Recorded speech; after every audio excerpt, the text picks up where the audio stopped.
안녕하세요, 찰란입니다. 오늘의 주제는 인물지에서 알려주는 사람을 관찰하는 8가지 방법입니다. 근심과 기쁨은 안색으로 나타나고, 흐트러짐과 단정함은 풍모로 나타나고, 느긋함과 조급함은 말투로 나타납니다. 그래서 사람을 알려면 우선 그 사람을 관찰하는 게 가장 중요한 것입니다. 인물지에서는 사람을 관찰하는 8가지 방법을 알려주고 있습니다. 첫째, 관찰하려는 사람의 좋은 면과 나쁜 면의 비율이 얼마나 되는지 고려합니다.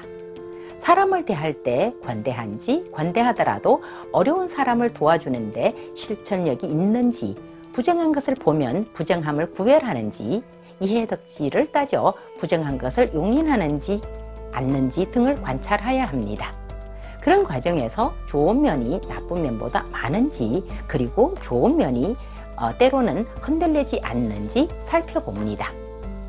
탈은 부정적인 성정이 올바른 성장을 침해하여 어지럽히는 것을 의미합니다. 구는 양홍한 성정이 부정적인 성정을 보완하는 것을 관찰해서 여러 성정이 뒤섞여 있는 것을 밝혀내는 것을 의미합니다.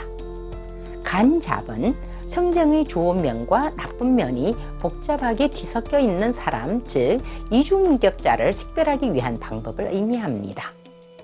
인간 성정의 양면성 또는 복잡성을 이해하고 그 사람의 은행의 이면을 살펴 그 사람이 본래 어떤 사람인지를 알기 위한 것입니다. 둘째, 관찰하는 사람이 평소 가지고 있는 원칙이 무엇인지 살펴봅니다. 상황 변화에 따른 반응을 관찰해서 평소의 태도를 알아내는 방법입니다. 누구나 자신의 속마음을 잘 드러내지 않습니다. 사람은 그 속내를 알 수 없기 때문에 어떻게 해야 드러나지 않은 사람의 마음을 알아낼 수 있는가는 예전부터 큰 과제였습니다.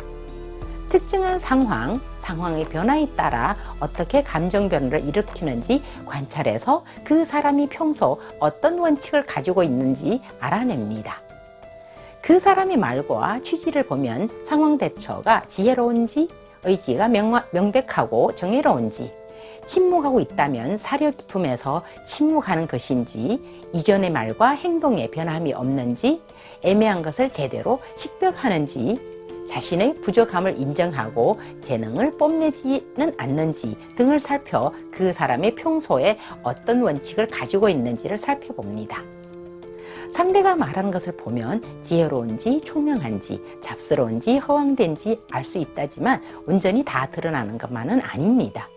어떤 경우는 말과 표정이 일치하지 않을 수도 있습니다.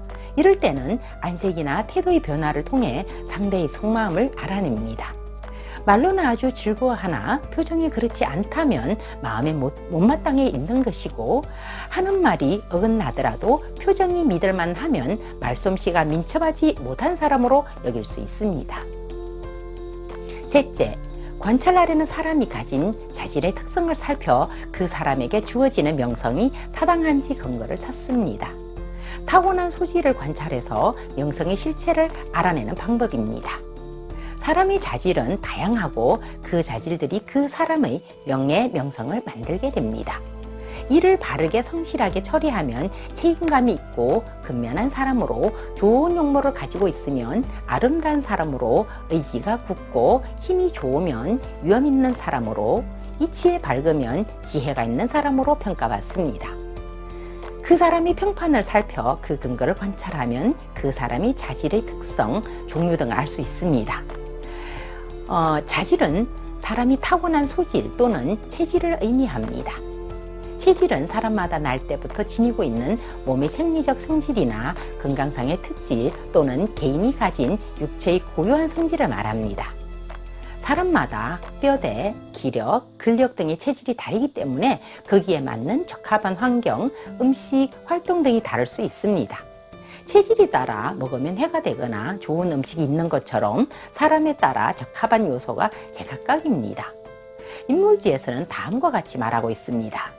뼈대가 곧고 기색이 맑으면 아름답다라는 명성이 생기고, 기색이 맑고 힘이 굳세면 위험이 있다라는 명성이 생기고, 지혜가 탁월하고 이치에 밝으면 능통하다라는 명성이 생기고, 바르게 처리할 지혜가 있고 근면하면 일을 맡길만 하다라는 명성이 생긴다라고 합니다. 넷째, 관찰하려는 사람이 어떤 은행을 하였으며 왜 그랬는지 당시의 상황과 동기를 살펴 판별합니다. 은행의 전후 관계를 살펴 알아내는 방법입니다.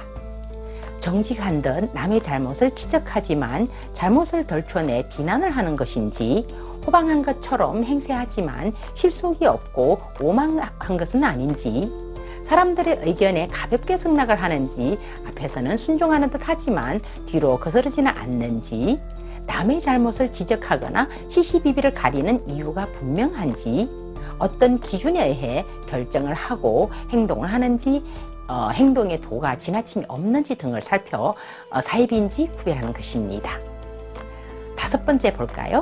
관찰하는 사람이 다른 사람과 소통하는지 막히는지를 살펴봅니다. 예절과 공경하는 태도를 관찰해서 다른 사람과 통하는지 막히는지 알아내는 방법입니다. 사람의 도리는 사랑과 공경에 있습니다. 사랑은 친근하게 정을 나누고 배려를 하는 것인 반면에 공경은 일정한 거리에서 엄격함을 가지고 있습니다. 청렴하고 절개 있는 사람은 공경을 갖춘 사람이긴 하지만 사람의 우러나는 마음을 얻는 데 한계가 있습니다. 사랑을 베푸는 사람은 보통 사람들이 기뻐하고 사랑을 경험한 사람은 그 사람을 위해 애를 쓰게 되어 있습니다. 사랑과 공경을 행함에 있어서 사랑에 더 많은 비중을 두는 인물인지 살펴보면 소통을 하는 사람인지 여부를 확인할 수 있다고 합니다. 다른 사람에 대한 자애로움과 공경만의 태도를 보면 그 사람의 성정을 알 수 있고 그 사람이 막힌 사람인지 소통하는 사람인지 알 수 있습니다. 성정의 바탕에 애와 경의 진실함이 있으면 항상 사람의 마음을 얻을 수 있지만 그렇지 않고 공경만을 엄격하게 주장하면 사람의 마음을 얻기 힘듭니다. 사람을 대함에 있어서 예와 공경만 있고 진실성이 없으면 그 사람을 믿을 수 없고 가까워질 수도 없습니다. 가까이 하기에는 먼 당신이 되고 맙니다. 왕과 부자는 늘 사람 속에 둘러싸여 있고 예와 공경으로 떠받들려지지만 진실되게 마음이 통하는 관계는 극히 적습니다. 여섯째, 관찰하려는 사람의 감정 변화를 살펴봅니다. 감정의 미세한 변화를 살펴 어진 사람인지 미혹된 사람인지 알아내는 방법입니다. 그렇게 하면 이 사람이 군자인지 소인인지 판별할 수 있습니다. 사람은 성취하면 기뻐하고 실패하면 원망합니다. 잘난 척하는 사람을 싫어하고 자기 잘못을 지적하면 미워합니다. 보통의 사람들은 상대의 감정, 상태를 고려하지 않고 자기 일을 따라주기만을 바라는 경향이 있습니다. 남들이 공경하는 태도를 보이면 자신이 특별한 존재인 것으로 생각하고 동등하게 대우하면 낮춰보는 것으로 생각하기도 합니다. 종종 사람을 뭘로 보는 거야 라면서 서운해하거나 화를 내는 사람이 있습니다. 실은 업신이 여겼다 보다는 높여주지 않아 무시당했다고 느끼는 경우가 많습니다. 특별한 존재로 착각하고 특별 대우를 바라는 사람들은 늘 불평하고 불만을 나타내기도 합니다. 희노애락, 시기질투, 분노와 증오를 어떻게 표출하고 이에 대처하는지를 관찰하여 사람을 살핍니다. 상대가 희노애락을 느끼는 정황을 잘 관찰하면 상대가 지향하는 바가 무엇이고 그가 군자인지 소인인지 알 수 있습니다. 하지만 희노애락마저도 감추고 사회적 가면으로 포장해서 속마음을 전혀 드러내지 않는 경우도 있어 술을 마시며 상대의 속마음을 떠보기도 합니다.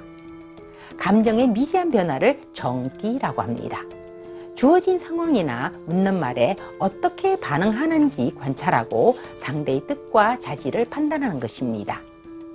일곱 번째, 관찰하는 사람의 단점을 관찰하여 장점을 찾아냅니다. 편재는 장점에 상응하는 만큼의 단점도 함께 가지고 있습니다. 그러나 단점도 자신의 장점을 보완하기 위한 필요 조건입니다. 정직한 사람의 단점은 끄리낌 없이 지근한 것입니다. 의지가 굳센 사람의 단점은 너무 엄격한 것입니다. 잘 화합하는 사람의 단점은 위약한 것입니다. 절개 있거나 신에게 있는 사람의 단점은 융통성이 없고 고집스러운 것입니다.